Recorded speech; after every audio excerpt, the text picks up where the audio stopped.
कि एक तरफ हम कहते हैं कि अल्लाह एक है, उसका कोई शरीक नहीं है और ना वो अपने हुक्म में किसी को शरीक करता है, लेकिन दूसरी तरफ फिर हम मज़ारों पे भी जाते हैं और उनसे मन्नतें भी मांगते हैं और उनको सजदे भी करते हैं और हमने बुत भी रखे हुए हैं अपने घरों में। अगर आप देखें तो हमारे ये जो पिछले वज़ीर आज़म थे इमरान खान, उन्होंने तो एक कब्र को जाके सजदा भी किया।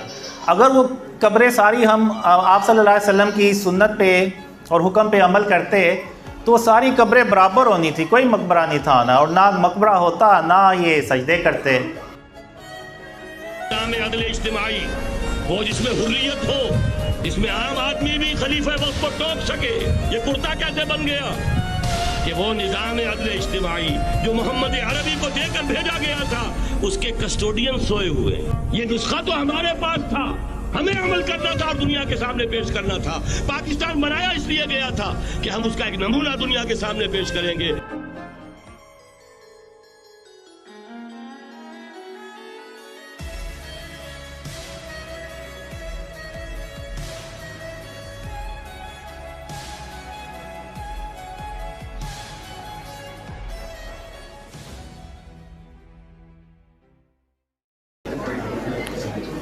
बिस्मिल्लाहिर्रहमानिर्रहीम, अस्सलाम वालेकुम वरहमतुल्लाहि वबरकातुह। आज की स्पीच शुरू करने से पहले मैं आपको एक वीडियो दिखाना चाहता हूँ। खैर ऐसे नज़र तो नहीं आएगी, शायद आप लोगों को आवाज़ आ जाए थोड़ी सी। मैंने देखा बड़े बड़े दाढ़ियों वाले उसके साथ जो खूबसूरत बैठे हुए हम कहीं इनकार करें तो काफिर न हो जाए, अगर हम कहीं इनकार करें तो कहीं काफिर न हो जाए। मौलाना साहब ये फरमा रहे हैं कि बड़े बड़े दाढ़ियों वाले उनके सामने ऐसे बैठे हैं कि जैसे अगर वो ना मानेंगे कहीं काफिर ही ना हो जाए, और ये कि बहुत सारे लोग तो हर किसी के साथ शामिल हो जाते हैं। जरा नम हो तो ये मट्टी पर तो बड़ी जरखेज है। अब मैं ये बताना चाहता हूँ कि ये लोग जो बड़े बड़े दाढ़ियों वाले हैं ये क्यों बैठे हुए हैं, और जबकि मेरी दाढ़ी नहीं है।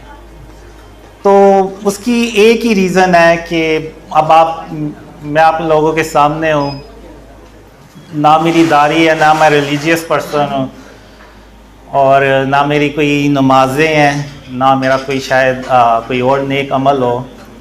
तो आखिर ऐसी कौन सी वजह है जो आप लोग यहाँ पे आ जाते हैं? तो ये चीज़ मैं आज डिस्कस करना चाहता हूँ।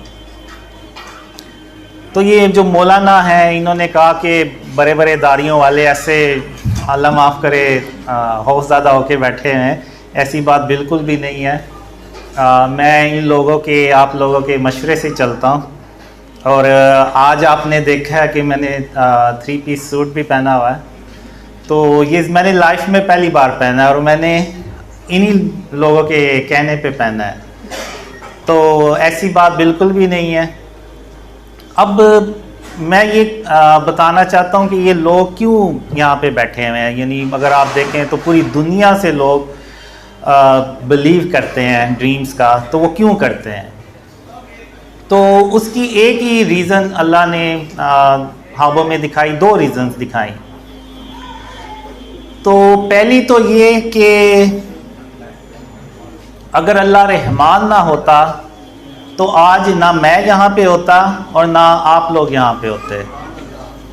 और दूसरी जो रीज़न है, पहले पे मैं थोड़ा सा एक्सप्लेन करूँगा कि 2007 में जब मैं अंधेरों में डूबा हुआ था तो मैं अपने आप से कहा करता था कि जो मेरे नबी मोहम्मद सल्लल्लाहु अलैहि वसल्लम खातमुन नबीयीन, वो जालों में चला करते थे, बल्कि जहाँ से गुज़रते थे अंधेरों से भी गुज़रते थे तो वहाँ भी उजाले हो जाते थे अल्लाह की रहमत से।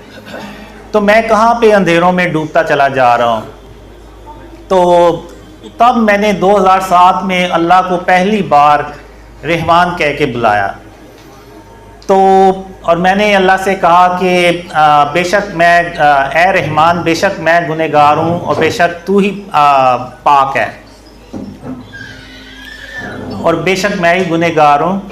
और अगर तूने मेरे हाल पे रहम के साथ तवज्जो ना फरमाई और मुझे इन अंधेरों से बाहर ना निकाला तो मैं मोहम्मद सल्लल्लाहु अलैहि वसल्लम का उम्मती होने के बावजूद घाटा पाने वालों में से हो जाऊंगा। तो ये मैंने दुआ अल्लाह से की। तो उसके बाद अल्लाह ने मुझे ख्वाबों में सिखाना शुरू कर दिया और फिर एक ख्वाब में अल्लाह ने मुझे ये भी बताया कि कासिम, जब तुमने मुझे पहली बार रहमान कह के बुलाया तो फिर मैंने ये नहीं देखा कि तुम कितने गुनाहगार हो और कौन हो। फिर मैंने ये देखा बस कि मेरे बंदे ने मुझे रहमान कह के बुलाया और अब ये मुझे प्रूफ करना है कि वो अल्लाह जो है वो रहमान है, सबसे बढ़कर रहमान है। तो फिर अल्लाह ने मुझे शिर्क के बारे में और उसकी इक़साम के बारे में बताया और अल्लाह ने मुझे कहा, बहुत सारे ख्वाबों में कहा कि अल्लाह क़यामत के दिन जिसके चाहेगा गुनाह बख्श देगा मगर शिर्क कभी माफ़ नहीं करेगा। तो उसके बाद फिर मैंने अपने आप को शिर्क से बचाना शुरू कर दिया और अपने इवन नफ्स से भी मेरी जंग चलती रहती थी और मैंने बस यही कहा कि अल्लाह को मैंने हर हाल में राज़ी करना है। तो अब ये जो कुछ भी हुआ, फिर अल्लाह ने मुझे ड्रीम्स दिखाए। फिर मैंने जब 2015 में ड्रीम शेयर करना शुरू किए तो उस वक़्त मुझे मोहल्ले में भी कोई लोग मोहल्लेदार भी मुझे नहीं थे जानते। तो आज अगर आप देखें तो 2015 से लेके आज 2023 तकरीबन 8 साल, तो अल्लाह ने जो ख्वाब थे वो पूरी दुनिया में फैलाए। इवन अगर आप YouTube पे देखें तो बड़े बड़े उलमा ने बेशक मुखालिफ में ही बात क्यों ना की हो, उन तक वो खबर पहुंच गई। यानी अल्लाह ने वो ख्वाब जो थे वो उन तक पहुंचा दिए। तो ये अल्लाह की मदद के बगैर तो नामुमकिन था कि ऐसा कुछ होता। तो अब अल्लाह ने इतनी क्यों मदद की, जबकि मैं रिलीजियस भी नहीं हूँ और मेरी दाढ़ी भी नहीं है और ना मैं कोई इतना अच्छा इंसान हूँ। तो अल्लाह ने मुझे एक ही रीज़न बताई, जो दूसरी रीज़न जो थी वो ये बताई अल्लाह ने कि कासिम, मैं तेरी सिर्फ इसलिए मदद कर रहा हूँ कि तूने अपने आप को शिर्क और उसकी इक़साम से बचाना शुरू कर दिया। अब मैंने बचाना शुरू कर दिया, यानी मुकम्मल तौर पे मैं भी नहीं इस पे अभी तक कंट्रोल कर सका, क्योंकि आपको पता है हर रोज़ कोई ना कोई चीज़ ले के आनी पड़ती है, तो उन पे तस्वीर वगैरह होती हैं, तो वो बस इसी लाइफ इसी में गुजर जाती है, गुजर रही है कि वो उन तस्वीर को ख़त्म करते हुए। तो ये जो कोशिश है ना, ये अल्लाह को पसंद आ गई। तो अब अगर आप देखें तो अल्लाह ने जो जितने भी अपने नबी और रसूल भेजे, तो अल्लाह ने कुरान में लिखा हुआ है कि अल्लाह ने नबियों के जो दराजात हैं वो एक दूसरे से बुलंद फरमाए, उनको बुलंद दर्जात किया। यानी एक नबी को दूसरे नबी पर बुलंद दर्जा दिया। तो अब वो क्या आखिर अल्लाह ने क्वालिटी या उसका क्या मियार सेट किया कि किस नबी को बड़ा दर्जा मिलेगा।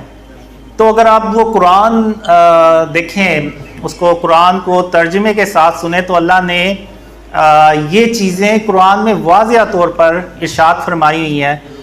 और वो ये है कि अल्लाह ने जो शिर्क है ना, इसकी बेस पे नबियों को दर्जात अता किए। अब अगर आप देखें तो खातमुन नबिय्यीन हज़रत मोहम्मद सल्लल्लाहु अलैहि वसल्लम, अल्लाह ने उनको सबसे बड़ा जो दर्जा है ना वो दिया, यानी तमाम नबियों का सरदार बनाया और तमाम जहानों के लिए रहमतुल आलमीन बनाया और अपना सबसे आखिरी और सबसे प्यारे नबी बनाए।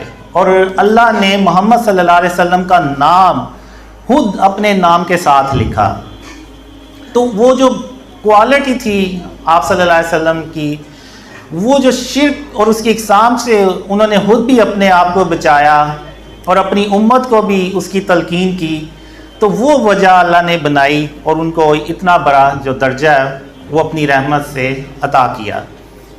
अब अगर आप देखें तो और किसी नबी ने अपनी उम्मत को इतनी शिर्क और इसकी डिटेल में कभी नहीं बताया।